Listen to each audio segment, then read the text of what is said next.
मित्रों नमस्कार, आपका हार्दिक स्वागत अभिनंदन है मेरी डिजिटल प्लेटफॉर्म पे। और सुर्खियों में एक सबसे ज़्यादा खबर आज के देश में है, आज की डेट में है, जो है बांग्लादेश, जो कि पूरे इंडिया के मीडिया में छाई हुई है।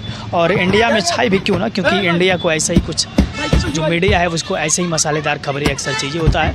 और उसके देश में जब कुछ ऐसी घटनाएं होती हैं तो उसके ऊपर वो पर्दा डालने का काम करता है। और अगर उस पर वो गंभीरता के साथ अगर विषय उठाता तो शायद अपने देशवासियों की आवाज़ों को भी शायद सरकार के सामने रखा जाता, उनकी भी समस्याओं का समाधान होता तो शायद ये बेहतर होता। लेकिन खैर, हम बात करते हैं बांग्लादेश में। बांग्लादेश की जो स्थिति है आज के समय में, आज के डेट में जो है बहुत ही दुर्भाग्यवश है और बहुत ही दयनीय स्थिति बनी हुई है। क्योंकि वहाँ का जो एक जन सैलाब है वो आक्रोशित हो चुका है शेख हसीना जी की, जो कि 15 साल से जो प्रधानमंत्री के पद पर बनी हुई थी और शायद बता रहे हैं कि वो तानाशाही की तरफ बढ़ रही थी। इसकी वजह से वहाँ पर बहुत ही आक्रामक रूप ले चुका है वहाँ का, जो एक कह सकते हैं कि वहाँ एक भयंकर तबाही भी आ रही है।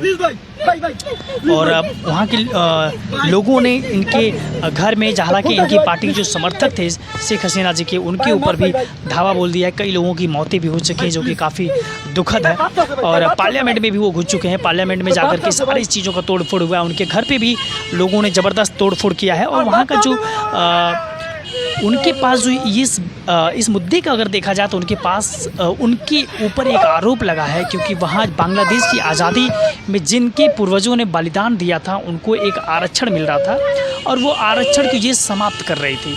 तो इसकी वजह से वहाँ का जो आक्रोश है वो बढ़ भी रहा था और साथ ही वहाँ की बेरोज़गारी जो है वो भी चरम सीमा पे थी। इसकी वजह से काफ़ी उनके अंदर या उन लोगों के अंदर इनके प्रति नफरत धीरे धीरे बढ़ने लगी। इसका कहीं न कहीं ये प्रमुख कारण था और इसी की वजह से ये सारी समस्याएं उभर के सामने आई हैं। क्योंकि किसी भी देश में अगर बेरोजगारी और गरीबी बहुत ही ज़्यादा लेवल तक वहाँ का शासक अगर करता है तो ये उनकी उस देश की जनता में उस शासक के प्रति नफरत की भावनाएँ उत्पन्न होना लाजमी होता है।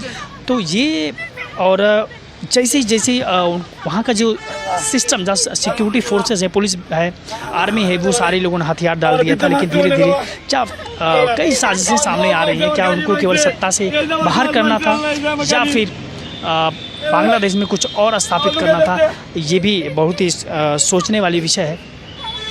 और साथ ही जब उनको पता चला कि करीब 2 लाख से ज़्यादा की भीड़ उनके आवास के पास आ रही, तो उनके पास मात्र 45 मिनट का समय था और उतने में उन्होंने अपनी पर्सनल चीज़ भी, सामान वो अपने साथ नहीं लेकर आ पाए। उसके बाद वो भारत के लिए रवाना हुई और भारत में अभी भी वो मौजूद हैं और फिलहाल उनकी सुरक्षा के काफ़ी बंदोबस्त किया गया भारत में। भारत के साथ उनके साथ अच्छा व्यवहार भी था, अच्छे रिश्ते भी थे भारत के उनके कार्यकाल में।